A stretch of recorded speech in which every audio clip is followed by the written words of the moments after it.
yesterday down in London, Mel. But was there some rain here yesterday? Is that why the outfield's been a bit slower? Yeah, there was a little bit in the afternoon. The way it seems to work here is that it's bright and sunny in the morning, as it was this morning, but we're already seeing clouds come across, and just seems to be a bit of weather that builds up through the day. But there were showers around last night as I took my walk into Broughty Ferry to have a little bit of dinner.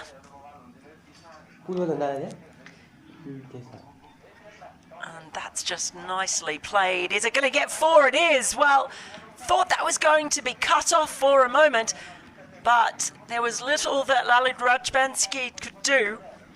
Yeah, he just got caught out, didn't he? Yeah, I thought it was just going to be 2, worked into the leg side, and look at the running between the wickets. Rajbanshi, he's on the treadmill. Get off the treadmill, Lalit. Oh dear. Just maybe a mistimed dive as well. He's just caught on the treadmill. Get off the treadmill. It's like those dreams when you have those nightmares and you're running. You can never make it up, can you? He's definitely, for me, as he's going to be in action again here. In fact, he's not going to be able to cut that off as it'll fly to the rope. Gulshan Jah, misfield. Back-to-back misfields. Very well fielded by one of the Scottish superfans. We see him all across, not just Scotland. He was out at the World Cup in the West Indies last year too. And a nice little moment for him. Well fielded, sir. But well played by Charlie Tier. Maybe he has been under a little bit of pressure for his position in the side. Hasn't really made a sustained impact at the top of the order, but he made 80 in that match against Nepal here 6 days ago. He's someone who you feel often plays, I guess, second fiddle to when he's out there with George Munsey, and then if he's still out here with, as he is now, with Brandon McMullen, and the same with Richie Berrington. But what really impressed me with the way that Charlie Tier played in that match 6 days ago was that he was the leading partner. He was the one in control, and those big names, particularly with McMullen and Berrington, they were playing the supporting roles to him. Little inside edge. Cammy again will tend to take it away from the right-handers. That one just held its line. Both really seem to have been rejuvenated, don't they, by Stuart Law. There was, I'm going to call it nonsense. I'm feeling brave on a Sunday morning. There was a bit of nonsense on social media. I think a lot of it was filling the gap of a lack of cricket.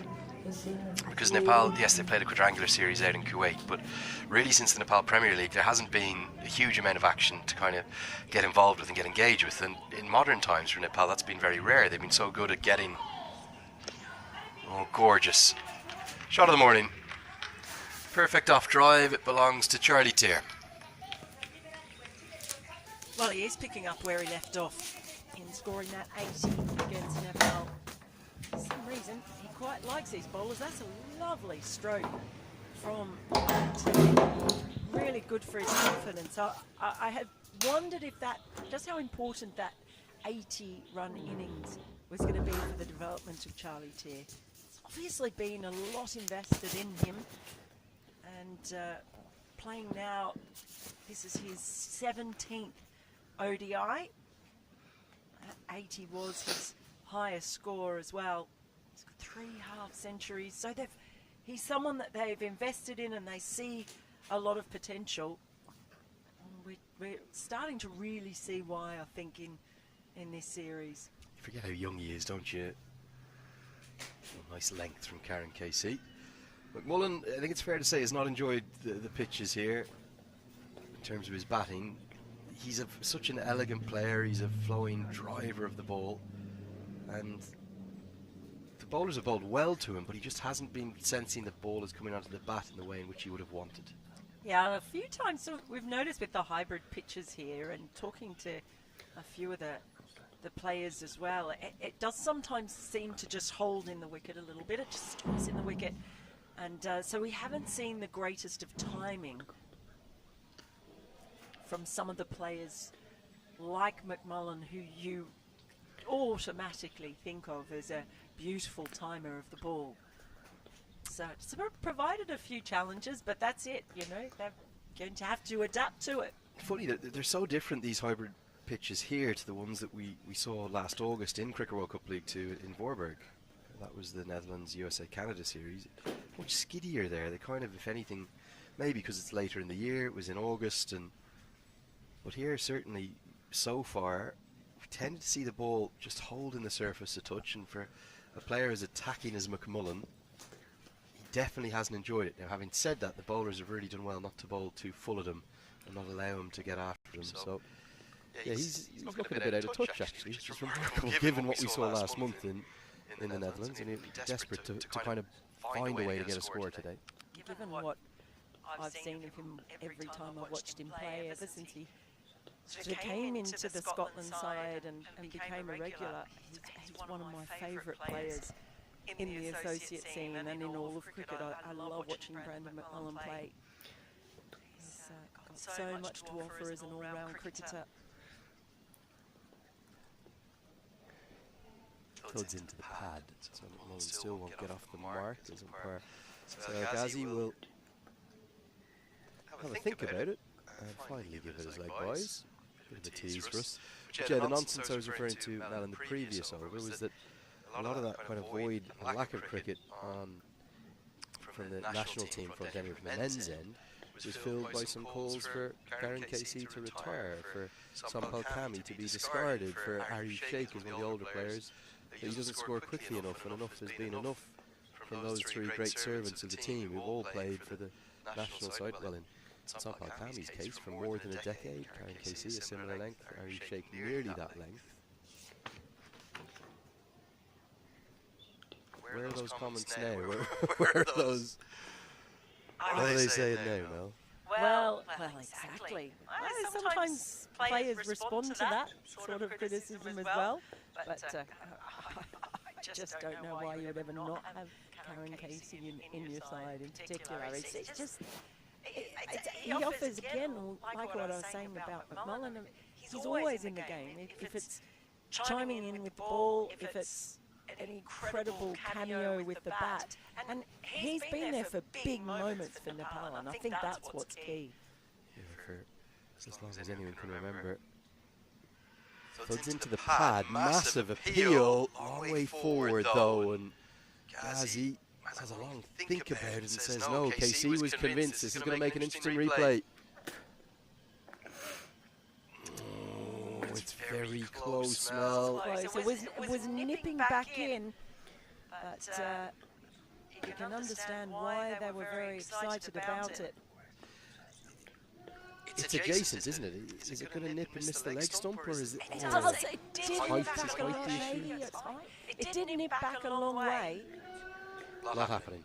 Yeah, basically a lot happening. I think most cricketers, unless you're only a bowler and you bat 11, I think most cricketers will even watch that replay and say they'd prefer that to be given not out than given out, because there's so many imponderables there, and can you really say as an umpire that you're certain that that's going to be pitching in line, yes, absolutely, impacting the line and definitely hitting if we had the DRS in play, if we had the Hawkeye here. I don't think you could say it for certain, could you? Well, and I mean, you mentioned the fact that we don't have DRS for these games, and they do just get one look at it. We can go back and replay 10 times and try and analyse it and get the freeze frames and draw some arrows or whatever it might be. But they've just got the one shot.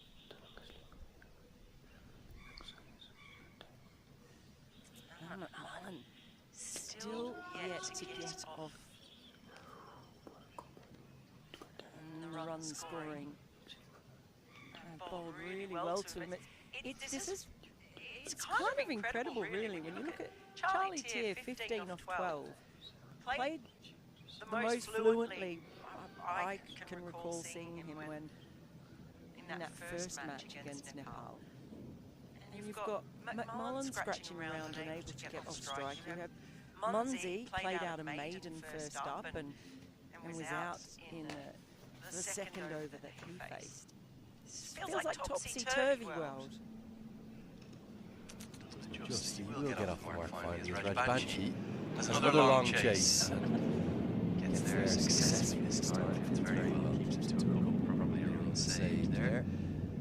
anticipation for the series, Mel, it was something that particularly the Nepal fans were so eagerly awaiting.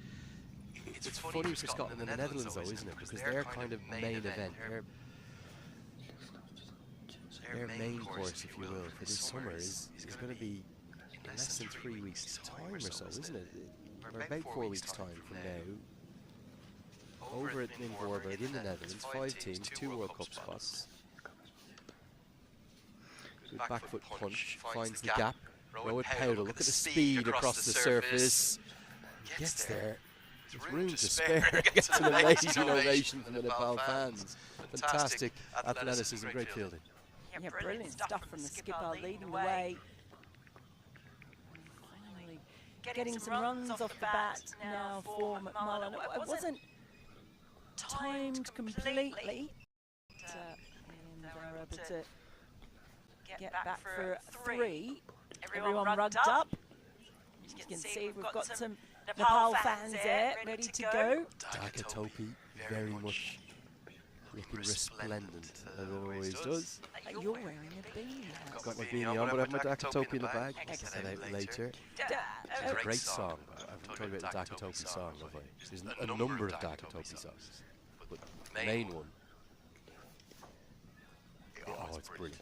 Really? Yeah, it's I think it's a traditional song from like 70s or 80s. But it's kind of it's trended up a wee bit on a lot of whenever I wear a Dakatopi in Nepal, they'll take sort of video me to toss or you know somewhere in the crowd with it, and they'll put this song over it. Very catchy. Dakatopi. Dakatopi. It's really catchy and quite. It's all about love and how much they love the Dakatopi, the pride of being from Nepal. This one's driven, beats on Palkami. Did he get a hand on it? Maybe. Ramachani chases in vain. It's another boundary. Tear is looking really good. He's starting on an absolute tear, isn't he? He has, and everyone else is struggling to time the ball. Look at that. Look at that. Could have almost a evasion tactics in the end. Almost took his feet out. But you were in Nepal, Mel. Did you get given any traditional dress there? So I was just about to ask you about this. But is it okay for women to wear the Dakatopi? I don't think it's by any means male only, but you'll tend to see it predominantly. You know, I like hats, and I do tend to be a bit of a hat wearer. So actually, I must ask people. Somebody will speak more knowledgeably than me on this. Use our hashtag CWCL2. You can get in touch with us directly. Andrew and Leonard here with you. You can get me at Cricket Badge on either Twitter or Instagram. We'll try to get to your questions. If you've got cricketing questions, not so much on traditional Nepalese dress. You can also get Mel Farrell at Melinda Farrell on Twitter and at Melinda SM Farrell on Instagram. Trying to work out why. Someone has taken the Melinda Farrell, which is a bit annoying. Yeah, so drop into Mel, give her a namaste, give her a greeting, and maybe, so it's the Dara Silwal, which is a traditional men's dress, which I was gifted many years ago by a great friend, Sharon Sasaka, the former national team player. Ball Karen Casey beats the outside edge, and Asi Sheikh just keeping Brandon McMullen back in his box, if you will. There is many a different style of Nepalese traditional women's dress. We've got to, next time you come, we've got to get you. Well, so what I did receive was an enormous number of, and I don't know the traditional name for it, but scarves. Beautiful scarves. They must have everywhere you go, that's a huge tradition. Yeah. Everywhere you go and they're draped around your neck, it's a greeting of real honour. It's a sign of massive respect. And the hospitality there in Nepal is remarkable.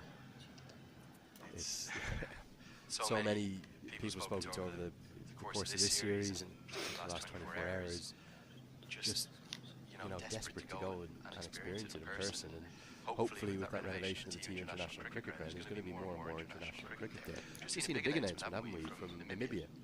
Namibia are going to inaugurate their new FNB cricket stadium that will co-host the Under-19 Men's World Cup next year in January 2026, and then in 2027 be a co-host of the main event.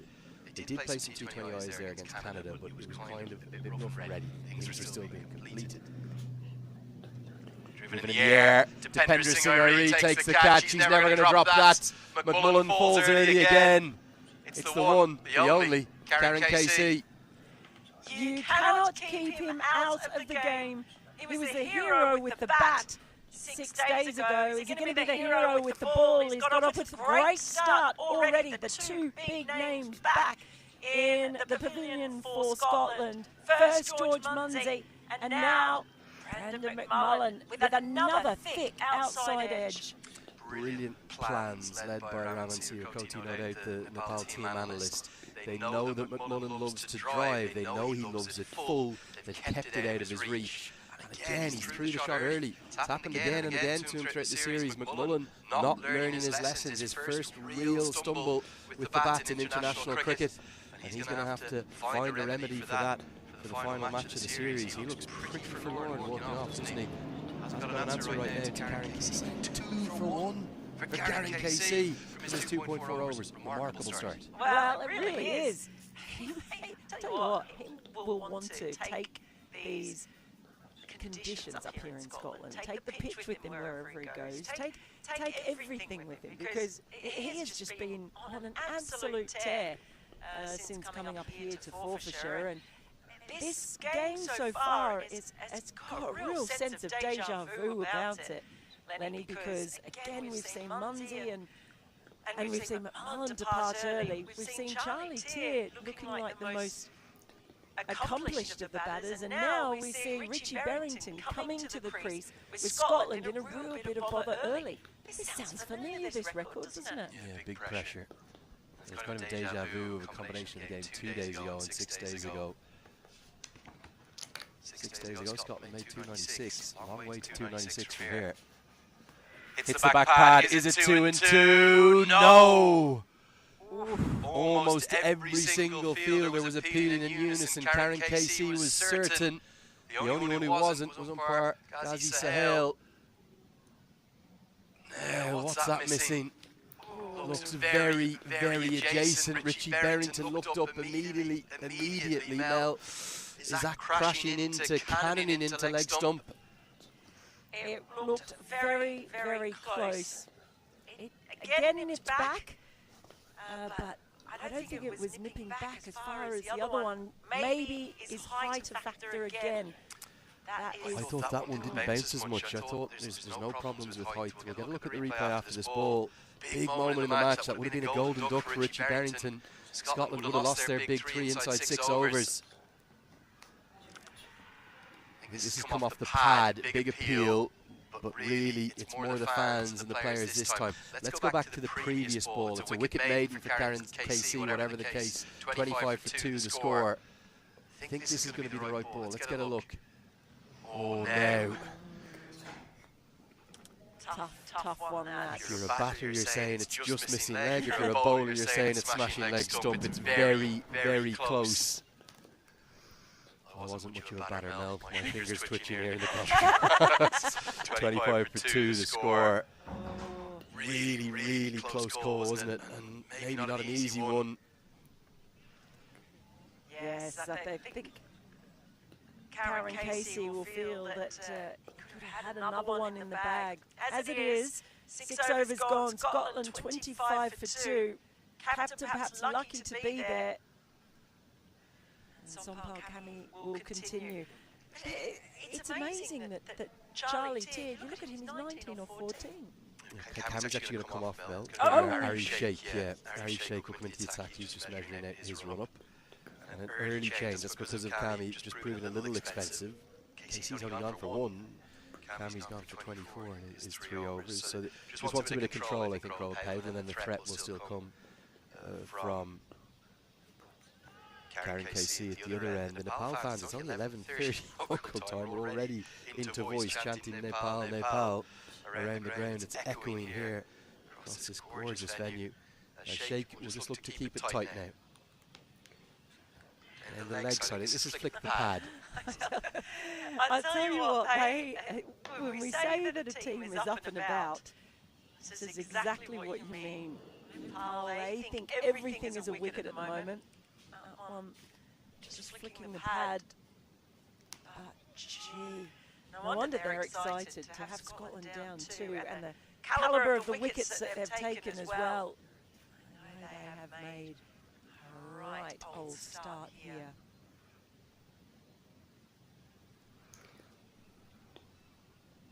Yeah, there's an enthusiasm.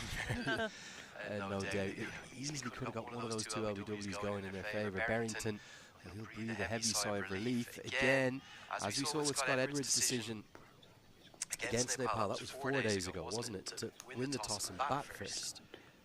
Probably not as perplexed as that day I am today.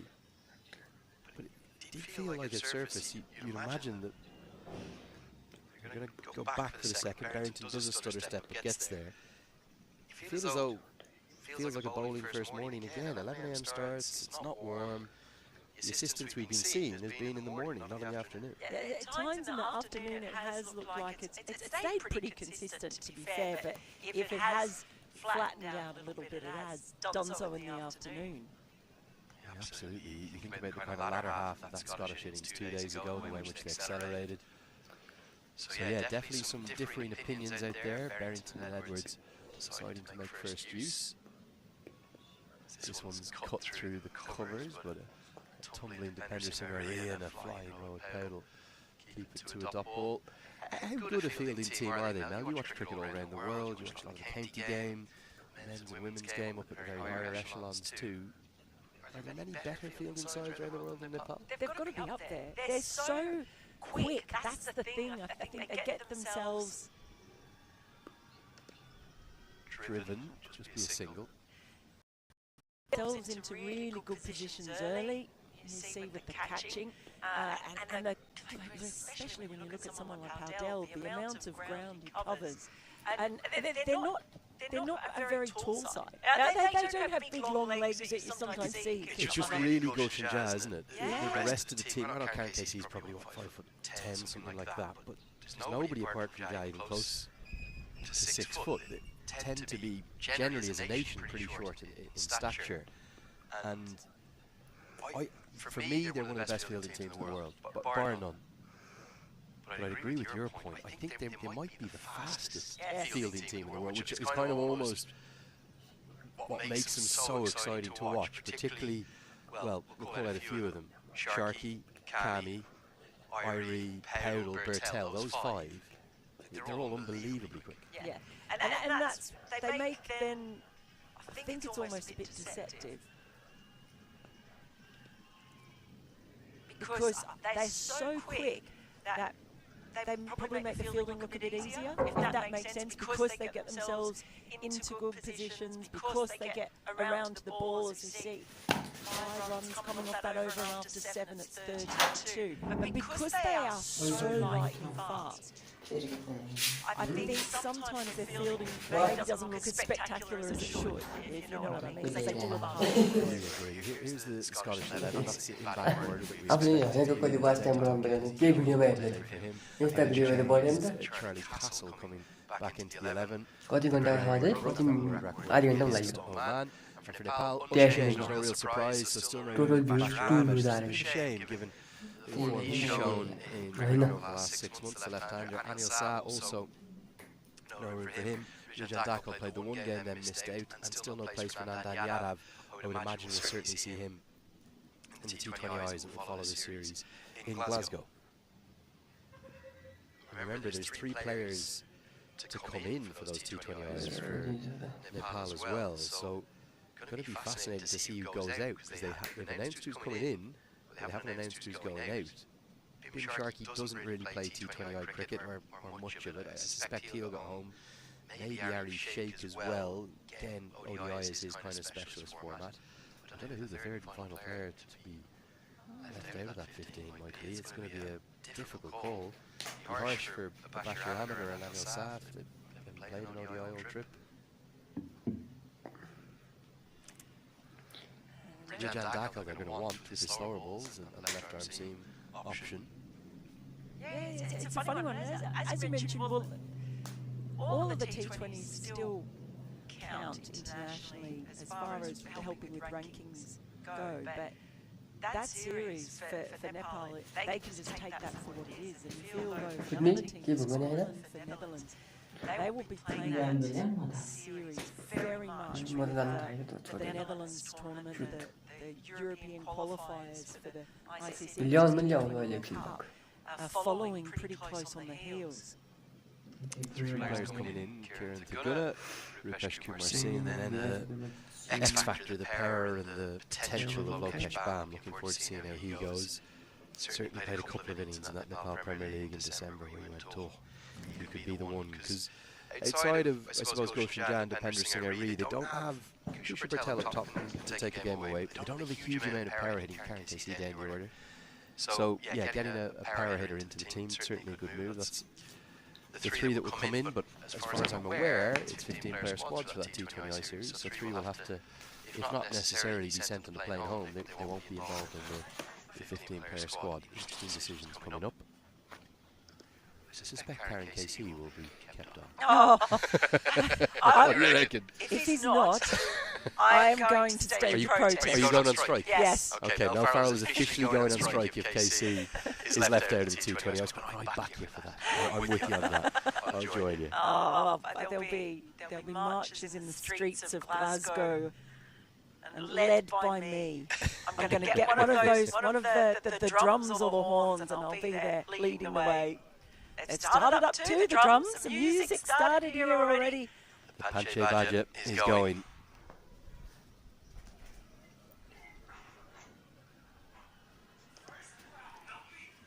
Nicely driven. Again, the speed of Irie.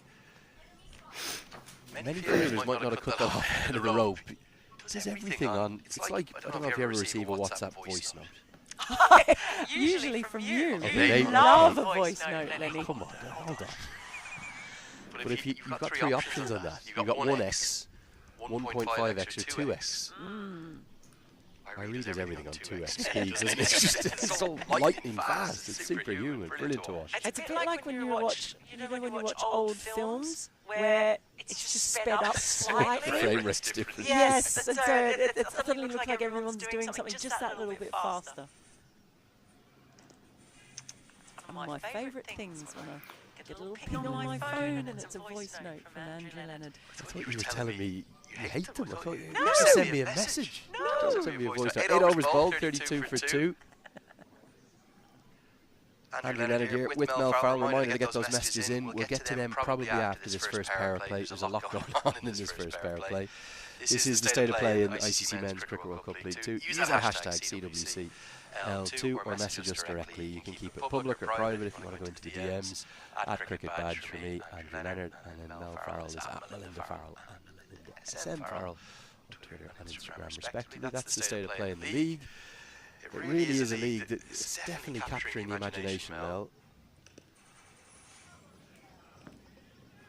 We've spoken a bit about it throughout the course of the series. What have been the things that you've enjoyed so much about? I think it was just in this cycle you started to cover it, isn't it? Yeah. Commentary. Yeah, it is. Just last summer was the first time. It's only just over a year. I was always one, who would look at the scores and see what was happening. But I think in the last 2 years, I've become much more obsessed with it, and I always enjoyed watching the qualifying tournaments as well. But just the fact that this is a league that goes for a period of time, it's the fact that you think one team might be dominating, but then they play in other countries and on other surfaces and in different conditions. And all of a sudden, the speed of those fielders again, really terrific stuff from this Nepal side. It just changes so much, and there's never really anyone who gets away from anyone else. Obviously, Netherlands have done well and got themselves into the Super League, World Super League, when it existed for one cycle. But even with those sides, or even with USA at the moment, you could see USA coming up a cropper in one particular series, and all of a sudden that pulls them back into the pack. Well, credit to a man. I thought, happily put my hand up. I thought going to the different conditions, what a stop from Bertel. He creates a run-out chance from nowhere. Wow. It was an immediate call, and I think if there'd been a mix-up, it could have been real drama. Flung himself to his left, big pat in the back. So much attention goes to Irie and Bin Sharkey, but I think Bertel's as good as both of them. Look at this. Fantastic work. That is brilliant. Absolutely brilliant. Look at the little flick at the end, just in case. Driven straight to Irie. Can't take your eyes off these Nepalese fielders. Yeah, certainly I think people looked at Oman's results, winning 7 from 8 on home soil, back-to-back home series, and went, well, hold on, they're not going to be able to do it away from home. I was one of them. I thought, hold on, they're going to go to Florida. We've got an associate cricket WhatsApp group. It's full of some of the greatest associate cricket badgers you could imagine. 9 overs bowled 35 for 2, and I said, I don't see Oman winning more than 1 game here. And they didn't just win 1, they won 3, and they nearly won 4. Sufyan Mahmood in the last game very nearly, maybe arguably should have finished the job, having done so well to get them close to home. They won a fascinating super over encounter against the USA. So you basically just can't take any result for granted. UAE beat Scotland in the Netherlands in difficult conditions for them. Yes, they've had some very poor other results. But I think it's that unpredictability, isn't it? And then, of course, the context, the importance of every game, and the jeopardy that underpins the league. The potential of losing ODI status and rather catastrophic effects on the sport throughout the entire country if that were to be the case. That unpredictability, add in the jeopardy, the context, it makes for very engaging, very exciting, and very dramatic cricket. Oh, Misfield praising the fielding, but this one bursts through and they get a single. Well, there's all that context and jeopardy that you talk about. The other thing, though, Lenny, is just that it's really good quality cricket, and the standard is so good. It's not just we've got a ragtag bunch of teams and they sometimes have a close finish. The standard is so good. And that's a great point. And that's something that certainly we need the full member world, if you will, to be more acutely aware of. Obviously, the only time it's easy to do that at is when the World Cups come around. Edged and just short, never carried. I think Assi Sheikh thought about diving across. It might be crucial. Bertel there for a slip. Just trying to get a look, maybe not. It's Assi Sheikh, is it actually? Yeah, it hasn't carried. Bertel's at second slip. Asif maybe needed to dive across, it was the only way it would have been a chance. There's actually quite a big gap too, in between the keeper and first slip. They're a long way back. I might see them take a step forward. Ball just not quite carrying. Scotland not finding this easy at all. Pulled. A little bit off balance, but very effectively by Charlie Tier, who, well, picking up from where he left off, career best already in this series, taking a liking to all of the Nepal bowlers. It's a fine shot, even if it looked a little rushed, was it? Yeah, it was a little bit. Just managed to get on top of it though, ride that bounce. Well played in the end, actually. Tier continues on. This is quite incredible just how different he has looked to batters who are much more experienced than he is. It's just a little bit puzzling, but it's going along very well. Yeah, I think for all those who watched the series in the Netherlands, they looked at Tier's output there. It wasn't just his output necessarily, his strike rates were low. He looked horribly shy of form. Now, the one caveat for all that, he missed the first game due to tonsillitis. So you just wonder how much of that was kind of him actually desperately wanting to contribute to the team, but not being at full health. I do wonder about that. Lots of VIPs floating around the ground today. Great to see. I've already heard from Chris Greaves. I know Chris Greaves is going to be here. See him in the T20I series. The Scotland women's head coach, just wonder around the box. Greg Wallace, hopefully we'll hear from him later, the former Scotland international.